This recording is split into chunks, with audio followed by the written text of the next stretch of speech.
قوموں کی زندگی میں اچھا برا وقت آتا ہے، اونچ نیچ ایک زندگی کا حصہ ہے اور قوموں کی زندگی کا بھی اونچ نیچ حصہ ہے۔ ایک آپ کو پیغام دینا چاہتا ہوں، اور میں ان پاکستانیوں کو بھی جو 7.5 لاکھ پاکستانی ملک چھوڑ کے چلے گئے ہیں ان پچھلے 7 مہینے میں، اور یہ جو ہماری انڈسٹری بند ہو رہی ہے اور ہمارے انڈسٹریلسٹ بھی باہر جا رہے ہیں ملک سے، میں ان سب کو کہنا چاہتا ہوں کہ دیکھیں جب قوم میں مشکل وقت آتا ہے نا تو آپ چھوڑ کے باہر نہیں بھاگ جاتے، آپ کھڑے ہو کے مقابلہ کرتے ہیں اس کا، اور پھر مشکلیں حل ہو جاتی ہیں۔ ہمارے سے بہت برے حالات جرمنی اور جاپان کے تھے دوسری جنگ عظیم کے بعد، شہر سارے تباہ ہو گئے تھے، یہ سمجھیں کہ کوئی سوچ ہی نہیں سکتا تھا کہ ادھر سے کوئی کھڑا ہو سکتا ہے، لیکن وہ دونوں ملک چند سالوں کے اندر اپنے پیر پہ کھڑے ہو گئے۔ اور وہ کیوں کھڑے ہوئے؟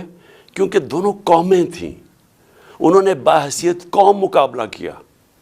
مشکل وقت کا قومیں مقابلہ کرتی ہیں، یہ نہیں ہوتا کہ جب مشکل وقت آتا ہے تو آپ ملک چھوڑ کے باہر بھاگ جائیں۔ میں اپنی ساری قوم کو کہنا چاہتا ہوں ہم نے مل کے اس کا مقابلہ کرنا ہے۔ یہ جو ہمارے اوپر چور مسلط کیے گئے ہیں ان کا ہم نے مقابلہ کرنا ہے، ہم نے باہر نہیں بھاگ جانا۔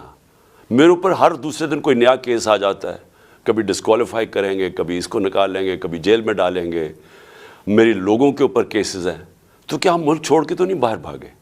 میں تو یہیں کھڑے ہو کے اس کا مقابلہ کروں گا، جان کو خطرہ ہے لیکن میں یہیں مقابلہ کروں گا۔ ہم نے اس ملک کو نکالنا ہے اس سے، اور انشاءاللہ ہم نکالیں گے۔ جب ایک کرائسس آتا ہے تو وہ ایک موقع بھی مل جاتا ہے، ایک اپرچونٹی مل جاتی ہے کہ ہم اپنے آپ کو اپنی اصلاحات کریں، اپنے اداروں کو ٹھیک کریں۔ سب سے بڑی بات یہ کہ پاکستان میں قانون کی حکمرانی لے کے آئیں، اس ملک میں انصاف کا نظام قائم کریں۔ اور میں سمجھتا ہوں کہ جو یہ اگلے تباہی آ رہی ہے راستے میں، اس سے صرف نکلنے کا ایک کام ہے کہ قوم ساری کھڑی ہو جائے کہ ہم یہاں عدل اور انصاف چاہتے ہیں، ہم طاقتور کو قانون کے نیچے لینا چاہتے ہیں۔ جو اللہ نے قرآن میں کہا ہوا ہے کہ سب سے زیادہ ضرورت ایک ملک کے اندر اللہ کی زمین پہ انصاف قائم کرو۔